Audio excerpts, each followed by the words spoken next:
This channel does not promote any violence, harmful, or illegal activities. All content provided by this channel is meant for an educational and information purpose only. কারণ এর মধ্যে অনেকজন যোগ্য ছিল যারা বলি হলো তৃণমূলের দুর্নীতির জন্য, তৃণমূলের সরকারের জন্য, এবং তাদের বদান্যতায়, তাদের মূর্খামির জন্য আজকে পুরো প্যানেলটা বাতিল হলো।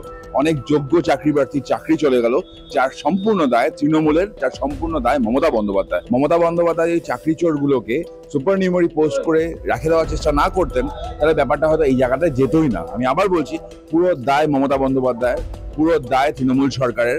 অযোগ্যদের বাঁচানোর জন্য এবং ওদের জন্য, ওদেরকে রক্ষা করার জন্য যোগ্যদেরকে বলে দিল এই রাজ্য সরকার।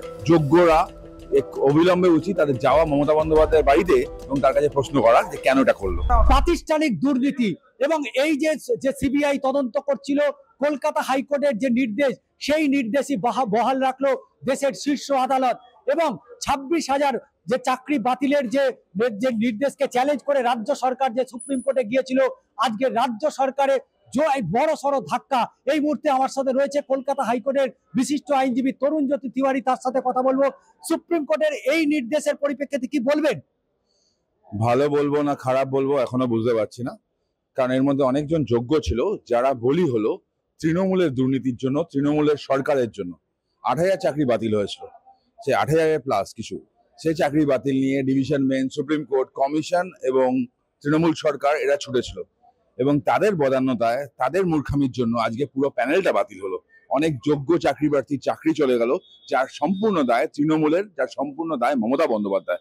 মমতা বন্দ্যোপাধ্যায় এই চাকরি চোরগুলোকে সুপারনিউমারি পোস্ট করে রেখে দেওয়ার চেষ্টা না করতেন, তাহলে ব্যাপারটা হয়তো এই জায়গাটায় যেতই না। আমি আবার বলছি, পুরো দায় মমতা বন্দ্যোপাধ্যায়, পুরো দায় তৃণমূল সরকারের।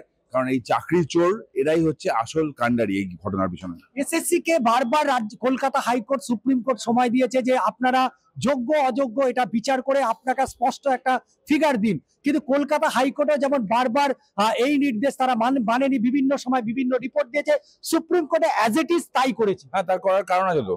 অযোগ্যদের টাকা দিয়ে চাকরি দিয়েছিল, তাদের নাম যদি বলে দেয় পিঠের চামড়া গুটিয়ে নেবে ওরা। অযোগ্যদের বাঁচানোর জন্য এবং ওদের জন্য, ওদেরকে রক্ষা করার জন্য যোগ্যদেরকে বলে দিল এই রাজ্য সরকার। যোগ্যরা অবিলম্বে উচিত তাদের যাওয়া মমতা বন্দ্যোপাধ্যায়ের বাড়িতে এবং তার কাছে প্রশ্ন করা যে কেন এটা করলো। সুপ্রিম কোর্টের এই নির্দেশে অবশ্যই আমরা দেখলাম যে কলকাতা হাইকোর্টের বিশিষ্ট আইনজীবী তরুণ জ্যোতি তিওয়ারি তিনি যে মন্তব্য করেছেন, একই সাথে কলকাতা হাইকোর্টের আইনজীবী ফিরদৌস শামীম থেকে সুদীপ্ত দাশগুপ্ত, প্রত্যেকের কিন্তু একই বক্তব্য যে এই যে দুর্নীতি হয়েছে, এই দুর্নীতি রোধ করা যেত যদি তৃণমূল কংগ্রেস বা তৃণমূল সরকার তারা যদি শুরু থেকেই এই বিষয়টা, অর্থাৎ এই 26,000 এর ভবিষ্যৎ যদি তারা চিন্তা করতেন, তাহলে অনেক আগেই কলকাতা হাইকোর্ট থেকে সুপ্রিম কোর্ট যে তথ্য তাদের কাছে চেয়েছিল, অর্থাৎ এসএসসির কাছে, রাজ্য সরকারের কাছে যে তথ্য চেয়েছিল, সেই তথ্য যদি যথাসময় তারা দিত, তাহলে এতগুলো শিক্ষক থেকে শুরু করে গ্রুপ ডি, গ্রুপ সির চাকরি বাতিল হতো না এবং তাদেরকে গাছতলায় এসে দাঁড়াতে হতো না। কলকাতা হাইকোর্ট থেকে চিত্র সাংবাদিক শুভঙ্কর লাহার সাথে ষষ্ঠী চট্টোপাধ্যায়ের প্রতিবেদন, আর প্লাস নিউজ, কলকাতা।